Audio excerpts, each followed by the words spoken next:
ఆటగద గణపతిని తిరిగి బతికించేవు కళ్ళు మూయుట మొదటి ఆట నీకు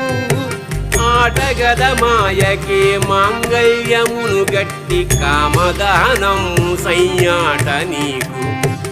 ఆట బ్రహ్మకు సృష్టి అంతమే నీ దృష్టి విష్ణు మాయలు కూడా ఆట నీకు ఆట చదువుల తల్లి ఆట బంగారు వల్లి ఆట చదువుల తల్లి ఆట బంగారు వల్లి ఆటగద శ్రీచక్ర సంచారిణి ఆటగద శివా